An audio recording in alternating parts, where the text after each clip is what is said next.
Cápsulas de la gracia de Dios. Pequeñas dosis de la palabra para un espíritu con perspectiva de eternidad. Recordemos que en la salvación toda la Trinidad está involucrada. El Dios que diseñó el plan para la salvación de su pueblo es también el Dios que actuó y actúa en la historia de la humanidad para llevar a cabo su plan a través de su Hijo. Efesios 2 del 8 al 9 dice: porque por gracia ustedes han sido salvados por medio de la fe, y esto no procede de ustedes, sino que es un don de Dios, no por obras, para que nadie se gloríe. Amén. Veremos varias verdades grandiosas sobre el papel del Padre en la salvación de su pueblo. Dios el Padre envió a su Hijo, le imputó nuestros pecados, le castigó, lo levantó de la muerte, lo exaltó a su diestra y ahora llama a toda la humanidad a arrepentirnos y a creerle. Uno de los grandes errores que aún los creyentes sinceros cometemos es atribuir la obra divina de salvación solamente a Cristo. En algunos casos, incluso la obra de Cristo se nos presenta como si nos estuviera salvando del Padre. Sin embargo, esa idea es evidentemente contraria a las Escrituras. Debemos recordar siempre que nuestra salvación comienza con Dios el Padre, y es por su amor a nosotros que envió a su único Hijo. Por buena razón, Juan 3:16 es uno de los versículos más amados de todas las Escrituras. Dice: porque de tal manera amó Dios al mundo que dio a su Hijo unigénito, para que todo aquel que cree en Él no se pierda, sino que tenga vida eterna. Amén. El adverbio tal expresa la medida en que Dios amó al mundo, es decir, Dios amó tanto al mundo que dio a su Hijo. Es decir, la manera como Dios amó al mundo es que dio a su Hijo. Juan 3:17 nos enseña por qué Dios envió a su Hijo. Porque Dios no envió a su Hijo al mundo para juzgar al mundo, sino para que el mundo sea salvo por él.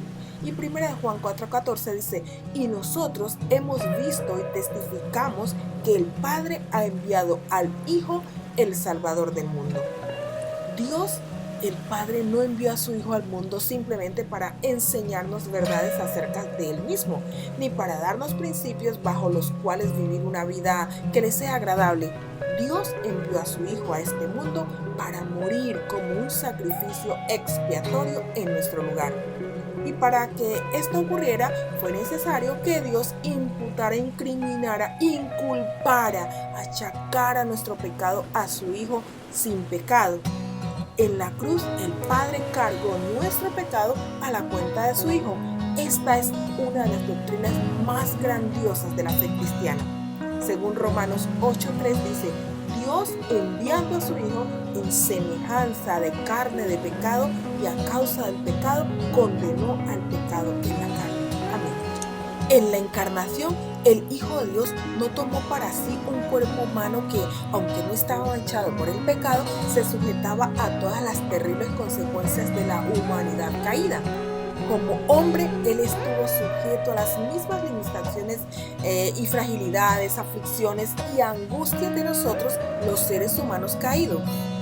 Sufrió gran humillación, pues Él fue enviado en la semejanza de carne de pecado. Dios hizo que Cristo se hiciera pecado en la misma manera que el creyente es hecho justicia de Dios. Segunda de Corintios 5:21 dice: al que no conoció pecado, por nosotros lo hizo pecado, para que nosotros fuésemos hechos justicia de Dios en él. Amén.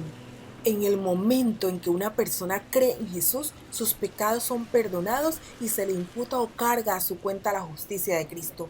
Dios nos declara legalmente justos y nos trata como a tales, a hijos. Cuando Cristo colgaba en la cruz, Él no se volvió corrupto ni injusto.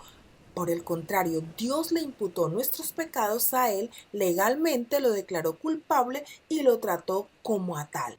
Mis amados, aún hay más. No fue suficiente que el Hijo llevara nuestros pecados, sino que también fue necesario que sufriera la ira de Dios y muriera en nuestro lugar como un sustituto portador de pecado. Por medio del sufrimiento y de la muerte del Hijo fueron satisfechas las demandas de la justicia de Dios contra nosotros y su ira fue apaciguada. Solo de esta manera Dios pudo mantener su justicia y al mismo tiempo justificar al pecador. En Isaías 53 del 4 al 5 dice: ciertamente llevó Él nuestras enfermedades y sufrió nuestros dolores, y nosotros le tuvimos por azotado, por herido de Dios y abatido.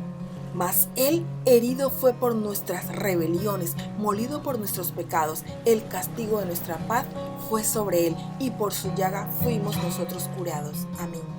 En este texto nos enseña con respecto a la naturaleza del sufrimiento y muerte de Cristo, lo que hizo Dios con su único Hijo mientras colgaba en la cruz del Calvario. Se utilizan 5 palabras para expresar el sufrimiento de Cristo bajo la ira de Dios: azotado, herido, abatido, molido y castigado.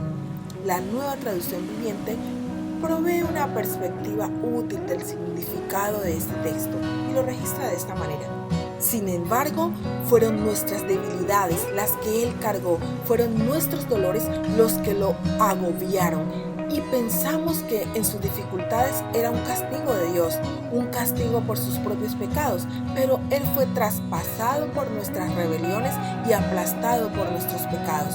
Fue golpeado para que nosotros estuviéramos en paz, fue azotado para que pudiéramos ser sanados.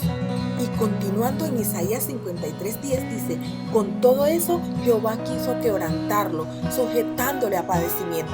Cuando haya puesto su vida en expiación por el pecado, verá linaje, vivirá por largos días, y la voluntad de Jehová será en su mano prosperada. Amén. Aquí la palabra quiso significa deleitarse en, agradarse con.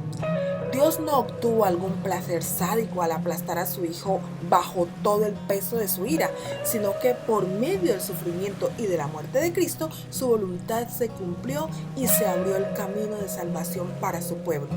Cristo fue molido por el Padre y afligido de manera que su pueblo pudiera ser salvo por el sufrimiento y su muerte. Amados, Dios nos ha dado salvación en un momento en que nosotros no éramos capaces de liberarnos a nosotros mismos.